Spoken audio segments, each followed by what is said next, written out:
Hello students, welcome to AD study 26। और आज की इस वीडियो में हम स्टार्ट करने वाले हैं हमारी MEG 7 की एक नई शॉर्ट स्टोरी जिसको लिखा है रस्किन बॉन्ड ने, और उसका टाइटल है no room for the leopard. Story की समरी को समझने से पहले अगर आपने वीडियो को अभी तक लाइक नहीं किया तो लाइक कर दीजिए और हमारे चैनल को भी सब्सक्राइब कर लीजिए। सब्सक्राइब करना आपके लिए तो बिल्कुल फ्री है, लेकिन यह हमें मोटिवेट करता है कि हम आपको बेस्ट क्वालिटी कंटेंट प्रोवाइड कर पाएँ, वो भी बिल्कुल फ्री में। स्टार्ट करते हैं, थोड़ा सा जानते हैं हमारी शॉर्ट स्टोरी के बारे में। The short story was first published in a bond with the mountains in 1998। It is a very moving account of the killing of trusting leopard by a group of शिकारी।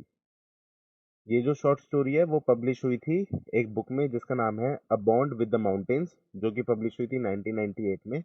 इस short story में हम देखेंगे कि कैसे एक जो leopard है जो कि डिफॉरेस्टेशन की वजह से अपने फॉरेस्ट से बाहर आ चुका है और वो ट्रस्ट कर रहा है लोगों को, वो कैसे मारा जाता है बाय द ग्रुप ऑफ शिकारी। तो जैसा कि मैं हमेशा आपको समझाता हूँ, आपको जो भी राइटर है उसके बारे में थोड़ा बहुत इन्फॉर्मेशन होनी चाहिए जो कि आप अपने पेपर में लिखेंगे ही, ताकि जो टीचर है जो आपका पेपर चेक करेगी उसको पता हो कि आपको फुल नॉलेज है अपने टॉपिक के बारे में और वो आपको अच्छे marks they they. Ruskin bond is a famous Indian writer well known for his writings for children. He was born in the year 1934.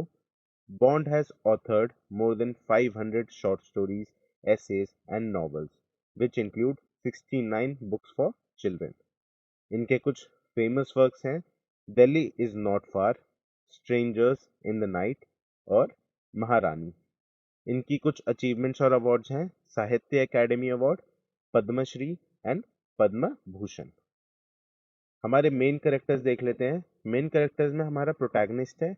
इनका हमें नाम नहीं गिवन है, इसलिए हम इन्हें प्रोटैगनिस्ट की तरह ही रेफर करेंगे पूरी समरी में।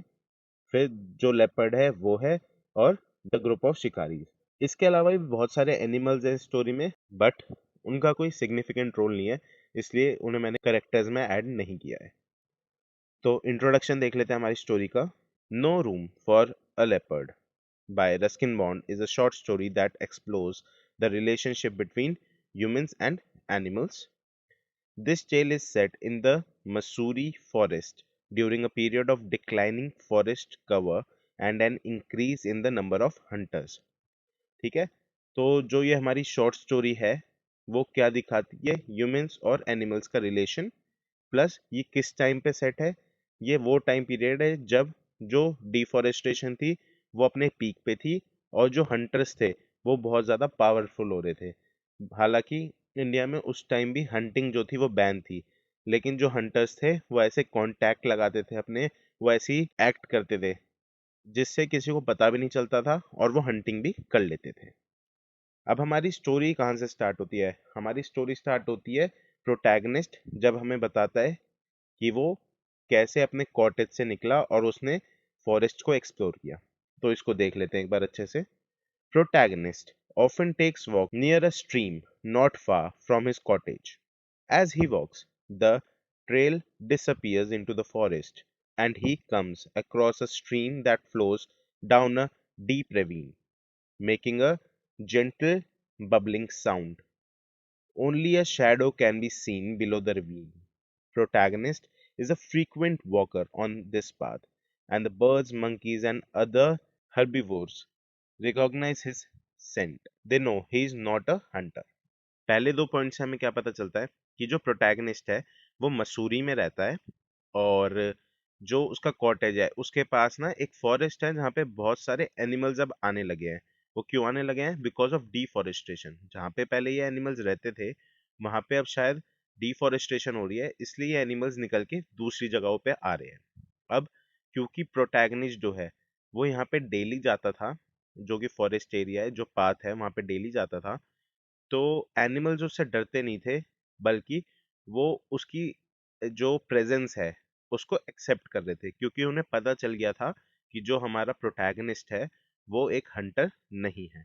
इसके अलावा भी स्टोरी में बहुत सारे रेफरेंस दे रखे हैं कि जो हमारा प्रोटैगनिस्ट है उसको डियर की आवाज़ आती थी, और दिन में भी ये जो मंकी वगैरह हैं ये फॉरेस्ट में बाहर रहते थे, दिखते रहते थे, क्योंकि जो ये फॉरेस्ट है वो बहुत ज़्यादा घना था। वहाँ पे अगर कोई भी अंदर जाता है तो वहाँ पे ज़्यादा सनलाइट होती नहीं थी, क्योंकि जो फॉरेस्ट की ब्रांचेस थी वो बहुत ज़्यादा घनी थी। आगे देख लेते हैं।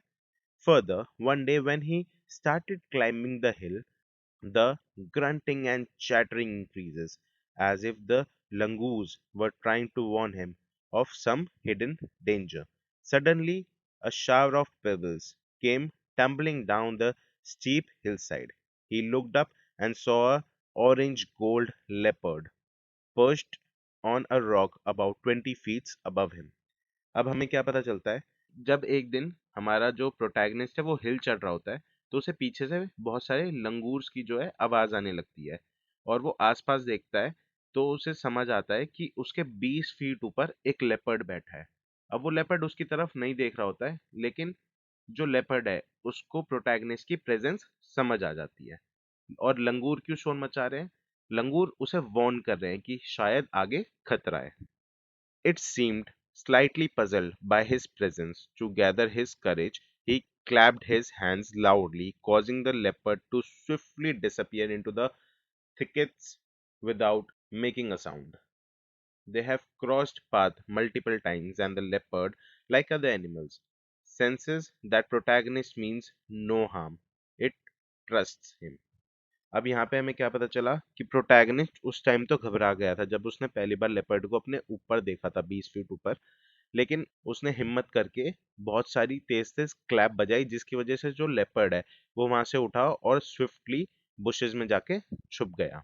उसके बाद हमें पता चलता है कि लेपर्ड और जो हमारे प्रोटैगनिस्ट है उनके बहुत सारे एनकाउंटर होते हैं। एनकाउंटर का मतलब ये नहीं है कि एक दूसरे को वो मारने लगते हैं। एनकाउंटर का मतलब है कि वो आसपास एक दूसरे से मिलते हैं, दूर से एक दूसरे को देख लेते हैं, लेकिन जो लेपर्ड है वो अब ट्रस्ट करता है किस पे? प्रोटैगनिस्ट पे। अब यहाँ पे एक इम्पोर्टेंट पॉइंट ये आपको समझना है कि जो ह्यूमन है उसने लेपर्ड को अभी तक हार्म नहीं किया, तो जो लेपर्ड है उसने भी ह्यूमन को हार्म नहीं किया। वो दोनों, मतलब कि लेपर्ड और प्रोटैगनिस्ट हमारे दोनों एक दूसरे पे ट्रस्ट कर रहे हैं। मतलब यहाँ पे लेपर्ड ने ह्यूमंस के ऊपर ट्रस्ट बिल्ड कर लिया है। अब आगे चलते हैं। One day, protagonists come across several men resting under a tree with weapons. They are hunters and ask protagonist if he has seen any leopards in the area. Protagonist denies seeing any. However, the encounter with the hunters make him sick of the leopard.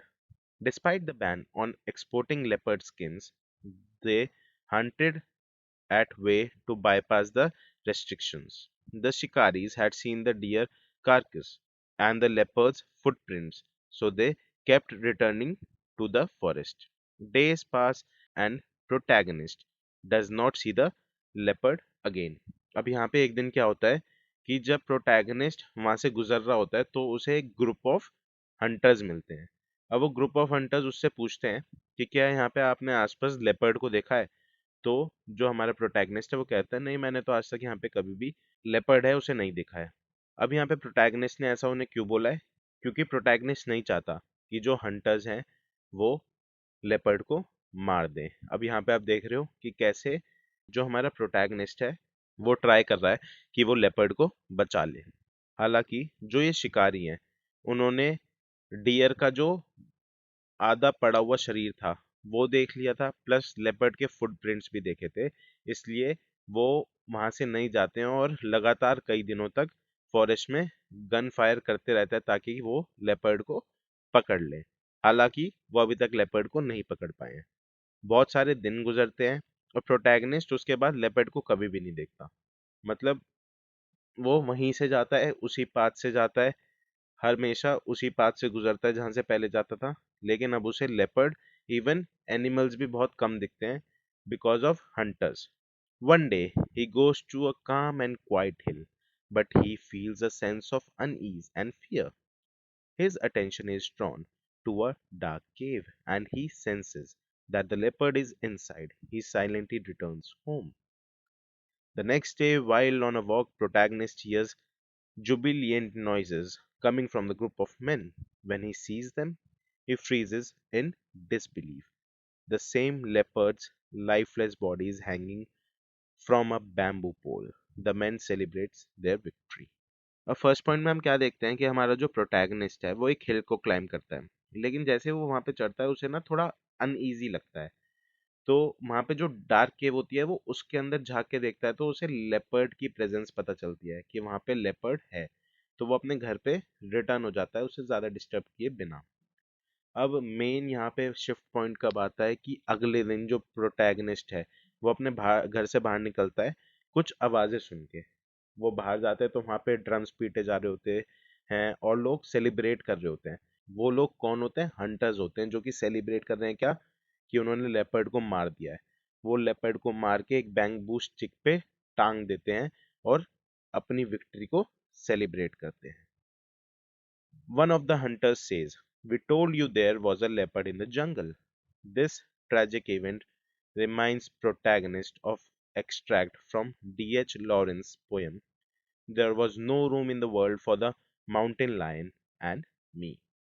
अब last point ये important है जिसमें हमारा जो protagonist है वो coat करता है डीएच लॉरेंस की पोयम में से कुछ लाइनें जो कहती हैं कि माउंटेन लायन और मेरे लिए कोई भी रूम नहीं है इस वर्ल्ड में। तो यहाँ पे हमारी स्टोरी खत्म हो जाती है। और इससे पहले मैं आपको ये वाला पॉइंट भी एक्सप्लेन कर देता हूँ कि जो हंटर है वो अल्टीमेटली हमारे प्रोटैगनिस्ट को कहता है कि मैंने बोला था ना कि उस जंगल में एक लेपर्ड है। तो ये बात सुन के ऑब्वियसली वो किसी को बोलता नहीं, लेकिन उसके मन में ये वाली लाइंस आ जाती हैं बाय डीएच लॉरेंस। और यहाँ पे हमारी जो शॉर्ट स्टोरी है वो खत्म हो जाती है। अब यहाँ पे अगर आप देखोगे तो कुछ थीम्स हैं जो कि बहुत इंपॉर्टेंट है और आप इनको अपने आंसर में डेफिनेटली इंक्लूड करना।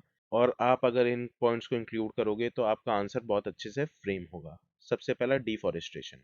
अब जो एनिमल्स हैं वो अपनी जगह से बाहर क्यों आ रहे हैं? Because of deforestation. जो ह्यूमन है वो बिल्कुल भी केयर नहीं कर रहे हैं नेचर के बारे में और वो लगातार पेड़ काट रहे हैं जिसकी वजह से एनिमल को अपने हैबिटेट से शिफ्ट होना पड़ रहा है कहीं और।